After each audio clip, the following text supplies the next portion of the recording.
ಅಭಿಮಿತ್ರ 25 TV ನಮಸ್ಕಾರ. ಮುಖ್ಯಾಂಶಗಳು.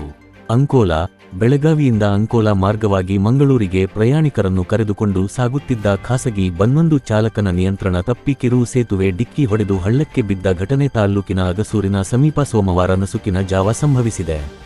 ನಮಗೆ ಬಂದ ವರದಿ. ಅಭಿಮಿತ್ರ 25 ಟಿವಿ.